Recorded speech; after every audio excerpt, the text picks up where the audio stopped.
بڑے بڑے کاموں میں تصرف کرنا، اس تصرف کرنے میں مشرکین مکہ کہتے تھے ہمارے معبودوں میں سے کوئی معبود اللہ کا شریک نہیں ہے۔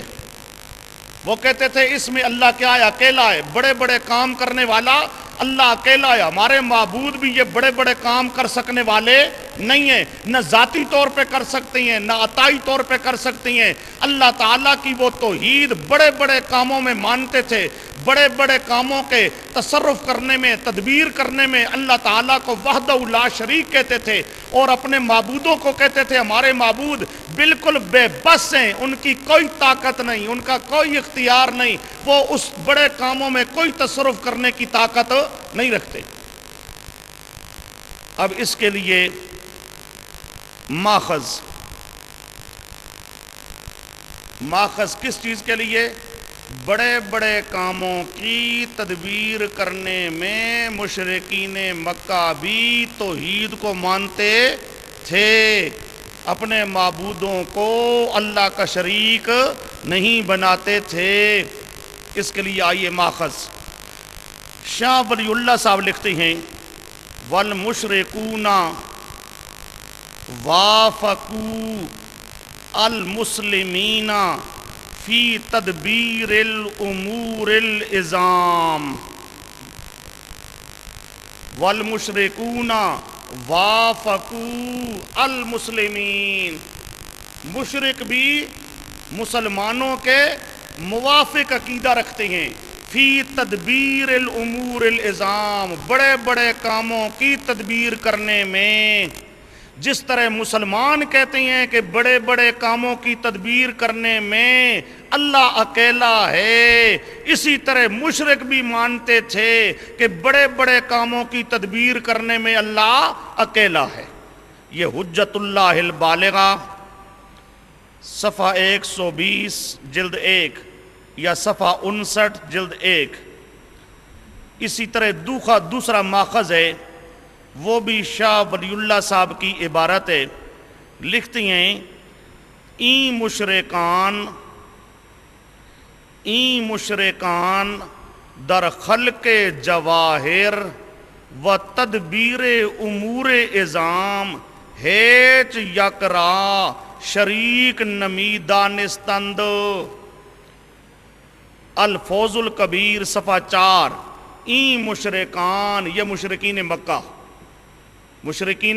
مکہ در خلق جواہر، تمام جواہر کو پیدا کرنے والا اللہ ہے، و تدبیر امور عظام، اور بڑے بڑے کاموں کی تدبیر کرنے میں، بڑے بڑے کاموں کی تدبیر کرنے میں ہیچ یکرا شریک نمی دانستن، کسی ایک کو بھی شریک نہیں سمجھتے تھے۔ بڑے بڑے کاموں کی تدبیر کرنے میں کسی ایک کو بھی، اپنے معبودوں میں سے کسی ایک کو بھی اللہ کا شریک نہیں سمجھتے تھے۔ تفسیر الفوز الکبیر صفحہ 4۔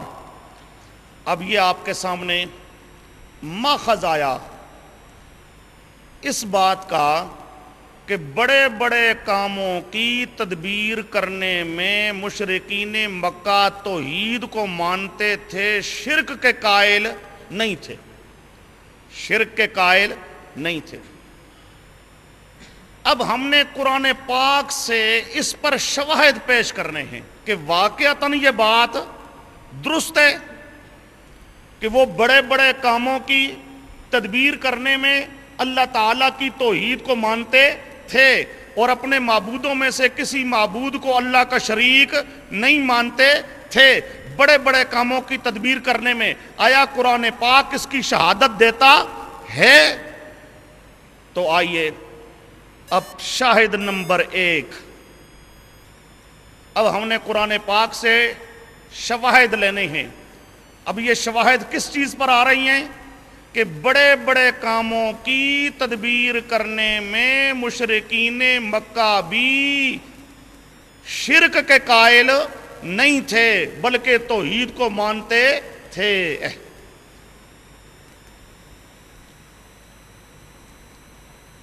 پہلا شاہد، اس کا تعلق ہے شمس و قمر کی تسخیر کے ساتھ، دربارہ تسخیر شمس و قمر، سورج اور چاند، سورج پر حکم چلایا جائے کہ سورج تو آ جا، غروب ہو جا، ایسا ہو جا، ایسا ہو جا، چاند پر حکم چلایا جائے، یہ سورج پر حکم چلانا، چاند پر حکم چلانا، مشرکین مکہ سمجھتے تھے یہ بہت بڑا کام ہے۔ سورج پر، چاند پر حکم چلانا یہ امور عظام میں سے ہے، یہ بڑے بڑے کاموں میں سے ہے، اور ان بڑے کاموں کے اندر اللہ ہی کا حکم چلتا ہے۔ اللہ کے ساتھ حکم چلانے میں ہمارے معبودوں میں سے کوئی معبود اللہ کا شریک نہیں ہے۔ یہ سورج اور چاند پر حکم چلانا، یہ حکم چلانے والا کون ہے؟ اللہ۔ یہ حکم چلانا امور عظام میں سے بڑا ایک امر ہے، اور اس امر میں اللہ کا کوئی شریک نہیں ہے۔ آئیے قرآن پاک کی آیت، سورۃ عنکبوت کی آیت ہے، وَلَئِن سَأَلْتَهُمْ مَنْ خَلَقَ السَّمَاوَاتِ وَالْأَرْضَ وَلَئِن سَأَلْتَهُمْ مَنْ خَلَقَ السَّمَاوَاتِ وَالْأَرْضَ وَسَخَّرَ الشَّمْسَ وَالْقَمَرَ لَيَقُولُنَّ اللَّهُ فَأَنَّىٰ يُؤْفَكُونَ۔ یہ سورۃ عنکبوت آیت نمبر 61، پارہ 21۔ وَلَئِن سَأَلْتَهُمْ، آپ سوال کریں ان مشرکوں سے، من خلق السماوات والارض، کس نے پیدا کیا آسمانوں کو اور زمین کو، وسخر الشمس، کس نے مسخر کیا سورج اور چاند کو، سورج اور چاند کو کس نے مسخر کیا، یعنی سورج اور چاند پر حکم چلانے والا کون ہے؟ سمجھے؟ سخر الشمس، سورج اور چاند کو مسخر کرنے والا، سورج اور چاند پر حکم چلانے والا۔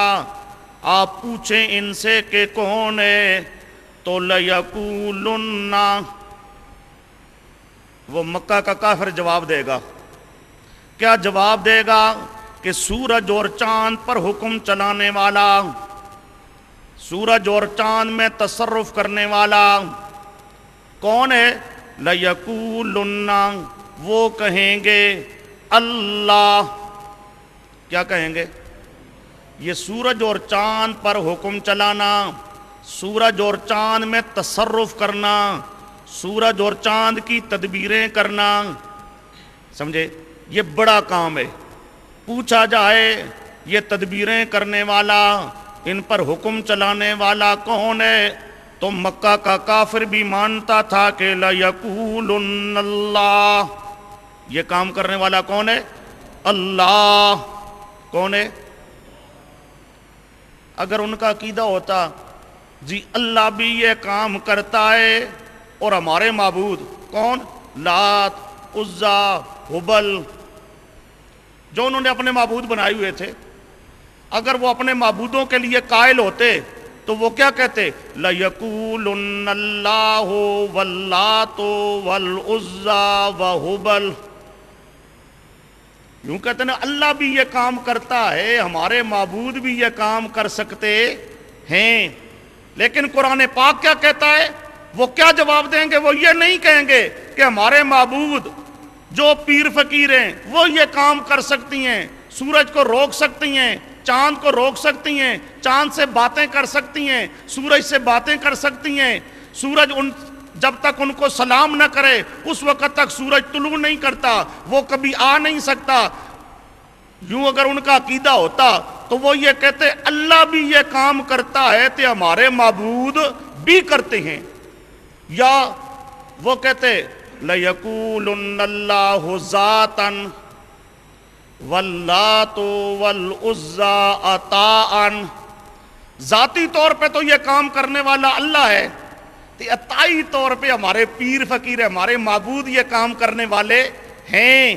اگر ان کا یہ عقیدہ ہوتا تو وہ لَيَقُولُنَّ اللہ کے بعد آگے اپنے معبودوں کا ذکر کرتے، لیکن قرآن پاک کیا کہتا ہے؟ وہ کہتے ہیں کہ یہ کام کرنے والا صرف اللہ ہے، اپنے معبودوں کو یہ کام کرنے والا سمجھتے نہیں تھے۔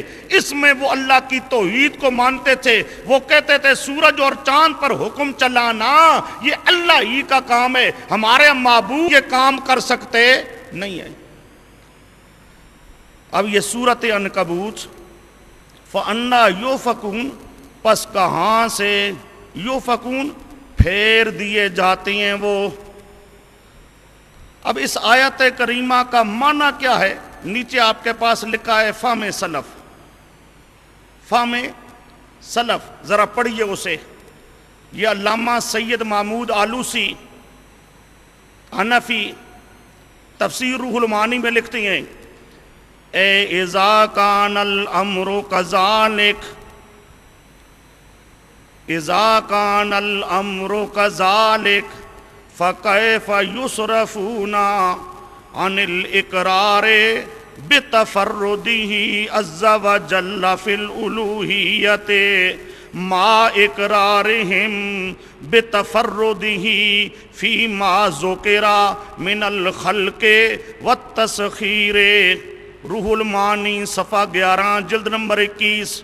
اے اذا کان الامر کذالک، اور جب معاملہ اس طرح ہے، جب معاملہ، اور تم بھی مانتے ہو مشرکو کہ یہ کام کرنے والا اللہ ہے، تمہارے معبود یہ کام کر سکنے والے نہیں ہیں، فَكَيْفَ يُصْرَفُونَ، کیسے پھیر دیے جاتے ہیں یہ مشرک عن الاقرار بتفردہ فی الالوہیت، اقرار کرنے سے کہ الوہیت میں بھی